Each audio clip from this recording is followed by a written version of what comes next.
कोई भी परफेक्ट नहीं होता और इंसान से गलतियां होना लाजमी है, लेकिन कुछ गलतियां इतनी गंभीर होती हैं कि उनकी भारी कीमत चुकानी पड़ती है। पेश है इतिहास की सबसे भारी भरकम गलतियां, जिनके बारे में जानने के बाद आपको अपनी गलतियां तो कुछ भी नहीं लगेंगी।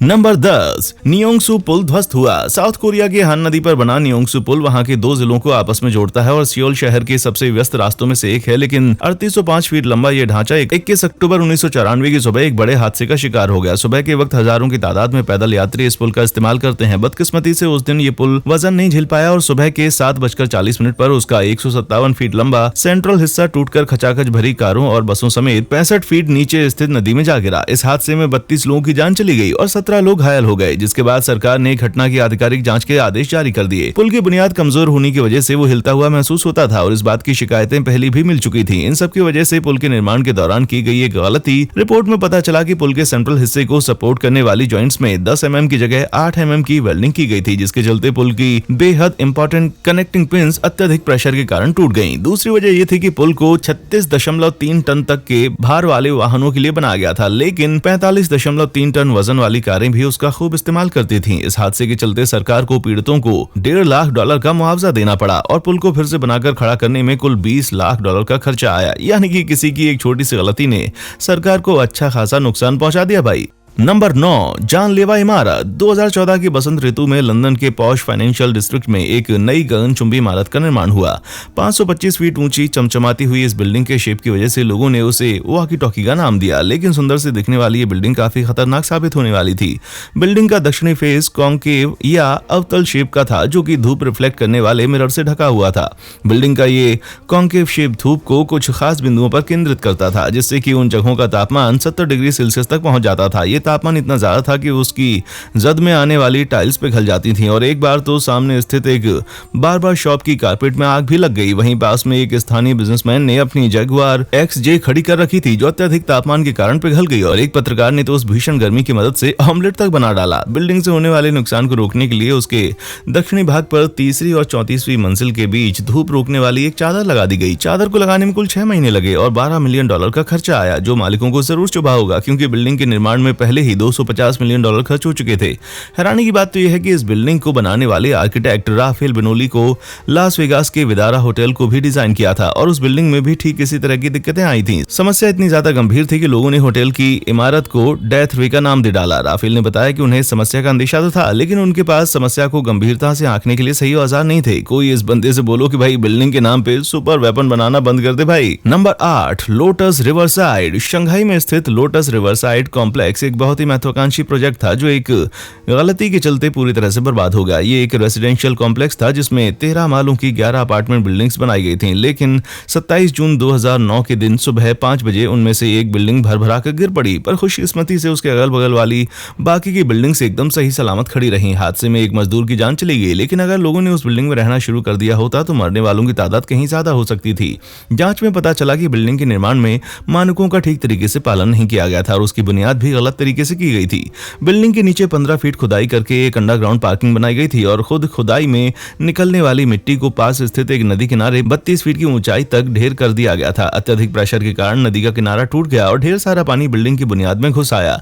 बुनियाद में दलदल जैसी स्थिति हो जाने के कारण बिल्डिंग धराशायी हो गई। खुदाई में निकलने वाले उस मिट्टी का महज किसी दूसरी जगह ढेर करके यह हादसा पूरी तरह से टाला जा सकता था। इस हादसे के बाद प्रोजेक्ट के निवेशकों ने अपने पैसे वापस लेना शुरू कर दिए और निर्माण करने वाली कंपनी को कुल $30 मिलियन का नुकसान हुआ, जिसमें $2100 प्रति स्क्वायर मीटर कीमत वाले इन फ्लैट्स के होने वाले मालिकों को दिया जाने वाला मुआवजा भी शामिल था। नंबर 7, लेक पिजनियोर की त्रासदी। 1980 में टेक्साको द्वारा आयोजित की गई एक ड्रिलिंग एग्जीबिशन कुछ ऐसी घटनाओं का कारण बनी जिसने लुइसियाना की 11 फीट गहरी मीठे पानी की झील लेक पिजनियोर को 1300 फीट गहरे खारे पानी के गड्ढे में तब्दील कर दिया। 20 नवंबर को ड्रिलिंग कॉन्ट्रैक्टर विल्सन ब्रदर्स ने अपनी $5 मिलियन कीमत की एक ड्रिल मशीन को डेमो दिखाते वक्त जमीन के नीचे स्थित डायमंड क्रिस्टल नाम की नमक की खदान की छत को गलती से डैमेज कर दिया, क्योंकि टेक्साको ने कैलकुलेशन में कुछ गड़बड़ कर दी थी। छत फटने से झील का 1300 करोड़ लीटर पानी खदान में समा गया। पानी के तेज बहाव के चलते वो सुराख बड़ा होता गया और जल्दी ही पानी से एक बड़ा सा भंवर बन गया, जिसमें पूरी की पूरी ड्रिलिंग मशीन, 11 बाजेजेस और झील में स्थित एक छोटे से टापू समेत आसपास का 65 एकड़ का एरिया, उसमें स्थित सब कुछ उस भंवर में समा गया। तेज दबाव तले खदान से निकलती हवा ने पानी में 400 फीट ऊंचे फव्वारे को बना दिया, जिसके चलते इस त्रासदी के सारे सबूत तहस नहस हो गए। कमाल की बात तो यह है कि इस हादसे में में किसी की भी जान नहीं गई, लेकिन असली नुकसान हुआ टेक्साको वालों की प्रतिष्ठा और मुनाफे का।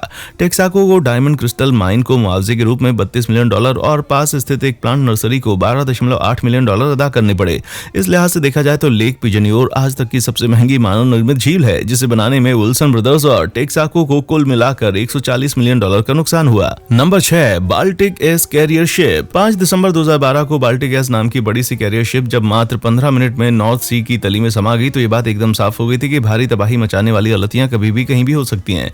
जापान के टोक्यो से माल लेकर रशिया जाते वक्त 23,500 टन की ये शिप हॉलैंड के तट से करीब 65 किलोमीटर उत्तर में साइप्रस की कंटेनर शिप कोवर्स जे से टकरा गया। इस हादसे में बाल्टिक एस के 24 सदस्यीय चालक दल में से 11 लोगों की जान गई और शिप पर लदी मित्सुबिशी की 1400 चमचमाती हुई ब्रांड न्यू कारें 100 फीट नीचे समुद्र की गहराई में समा गईं और दुनिया के व्यस्तम समुद्र मार्ग में आवागमन बाधित हो गया। इस हादसे के चलते जहाज के मलबे में मौजूद जहरीले केमिकल्स और प्रदूषकों के समुद्र में फैल जाने का खतरा भी मंडरा रहा था।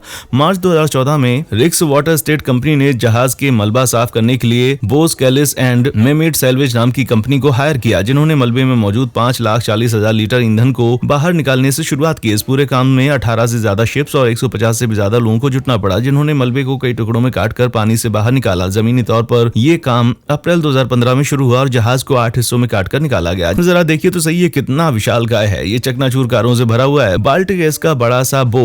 यह हादसा हॉलैंड की समुद्री सीमा के बाहर घटित होने की वजह से वहां की पुलिस इसकी जांच तो नहीं कर पाई, पर यह साफ था कि हादसे के लिए इंसानी गलती ही पूरी तरह से जिम्मेदार थी, क्योंकि दोनों ही शिप्स ने कोलिजन प्रोटोकॉल या भिड़ंत से जुड़े सेफ्टी निर्देशों की अवहेलना की थी। मलबे की सफाई में कुल 67 मिलियन यूरोस का खर्चा आया, जो आज के हिसाब से करीब $75 मिलियन के बराबर है। अगर इस आंकड़े में नष्ट हो चुके बाल्टिक एस की कीमत, उस पर लदी हुई कारों की कीमत और कोवर्स जी की मरम्मत में आए खर्चे को जोड़ दिया जाए तो जहाज चलाने वालों से हुई महज एक गलती होने की वजह से कुल घाटा $150 मिलियन तक पहुंच जाता है। Number 5, Mars climate orbiter. सितंबर 1999 में नासा ने 638 किलोग्राम वजन वाला एक रोबोटिक स्पेस प्रोब लॉन्च किया, जो कि 10 महीने की लंबी यात्रा के बाद अपनी मंजिल के करीब पहुंचते ही चकनाचूर हो गया। मार्स क्लाइमेट ऑर्बिटर को मन ग्रह की जलवायु का अध्ययन करने के लिए भेजा गया था, लेकिन उसे अंतरिक्ष में भेजने के लिए जिम्मेदार इंसानों की गलती के चलते वो ग्रह की सतह छूने से पहले नष्ट हो गया। नासा की जेट प्रोपल्शन लैब की नेविगेशन टीम ने ऑर्बिटर को डिजाइन करते वक्त उसकी ऊंचाई के लिए मेट्रिक यूनिट सिस्टम या मिलीमीटर और मीटर का इस्तेमाल किया था, पर कोलोराडो के डेनवर में स्थित यान का निर्माण करने वाली कंपनी लॉकहीड मार्टिन एस्ट्रोनॉटिक्स ने यूनिट्स को कन्वर्ट किए बिना ही उन आंकड़ों को इंपीरियल सिस्टम या इंच और फुट के साथ इस्तेमाल कर डाला। इस चूक का नतीजा ये हुआ कि ऑर्बिटर का मार्ग मंगल ग्रह की सतह से 57 किलोमीटर से भी कम दूरी पर आ गया और ग्रह की गुरुत्वाकर्षण के कारण तेज झटके खाकर नष्ट हो गया। एक छोटी सी चूक ने 1999 में $328 मिलियन की कीमत रखने वाले मिशन को पूरी तरह से बर्बाद कर दिया।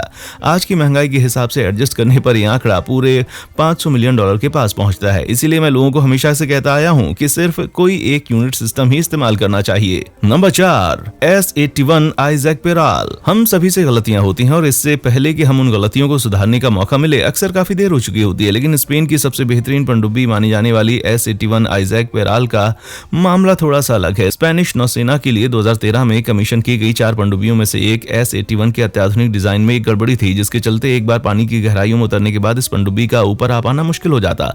पता नहीं कैसे डिजाइन टीम का इस बात पर ध्यान ही नहीं गया। पनडुब्बी का वजन सामान्य से करीब 75 से 100 टन ज्यादा था। इसका मतलब यह हुआ कि स्पेन ने एक ऐसी पनडुब्बी में पैसा इन्वेस्ट किया जो कि पानी में सिर्फ नीचे की तरफ जाने में सक्षम थी। कैलकुलेशन के दौरान सिर्फ एक दशमलव बिंदु की जगह गलत हो जाने की वजह से ऐसा हुआ था, जिसके चलते प्रति मीटर $9.7 मिलियन का एक्स्ट्रा खर्च आया। चारों पनडुब्बियों की डील $3 बिलियन में हुई थी और इस पनडुब्बी पर पहले ही $680 मिलियन खर्च हो चुके हैं। सो इस गलती को यूं ही नजरअंदाज कर पाना बहुत मुश्किल है। उम्मीद थी कि S81 पेराल सन 2020 में स्पेनिश नौसेना में शामिल होगी, लेकिन अब इसके बारे में पक्के तौर पर कुछ भी कहा नहीं जा सकता। Number 3, Berlin Brandenburg airport. Berlin की दीवार गिरा जाने के बाद जर्मन एकीकरण की यादगार के रूप में बनाया गया बर्लिन ब्रांडेनबर्ग एयरपोर्ट जल्द ही जर्मनी का तीसरा एवं यूरोप का 14वां सबसे व्यस्त एयरपोर्ट बनने वाला है।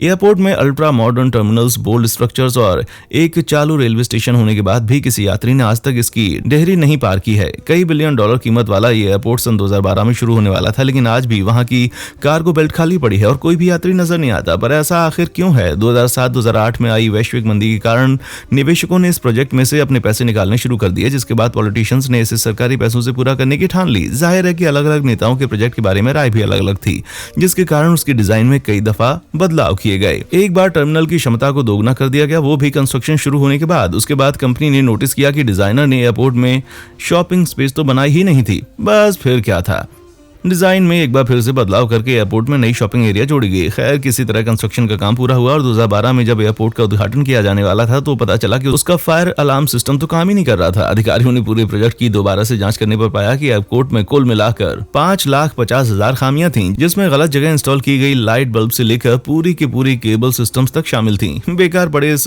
परिसर के रखरखाव में हर साल $10 लाख का खर्चा आता है, जिसे मिलाकर इस प्रोजेक्ट की कुल कीमत $650 करोड़ के पार पहुंच गई, यानी अपने शुरुआती बजट से 3 गुना ज्यादा। नंबर 2, स्वीडिश युद्धपोत वासा। इस गलती का इतिहास शुरू होता है 1624 में, जब स्वीडिश सम्राट ने दुनिया के आज तक के सबसे बेहतरीन और विकसित युद्धपोत का निर्माण करने के लिए आदेश जारी किए। वासा नाम का युद्धपोत स्वीडिश नौसेना का मुख्य युद्धपोत बनने वाला था, लेकिन 10 अगस्त 1628 को जब इस शिप का अनावरण किया गया तो वो स्टॉकहोम की खाड़ी छोड़ने से पहले ही हजारों दर्शकों की निगाहों के सामने सतह से 105 फीट नीचे समुद्र की गहराइयों में समा गया। हवा के पहले झोंके ने ही जहाज को पलट कर रख दिया, जिसे देखकर राजा बहुत ही ज्यादा शर्मिंदा हुआ और बहुत पहले मर चुके जहाज के डिजाइनर हेनरी हार्बर्टसन को दोषी ठहराया। उस समय की मुद्रा के हिसाब से शिप को बनाने में कुल 2 लाख रेक्स डॉलर का खर्च आया, जो कि स्वीडन की तत्कालीन राष्ट्रीय आय के लगभग 5% के बराबर था। यानी दूसरे शब्दों में कहा जाए तो देश की कुल आय का 20वां हिस्सा महज एक झटके में पानी में समा गया। स्वीडन की मौजूदा राष्ट्रीय आय का उतना ही बड़ा हिस्सा अगर आज किसी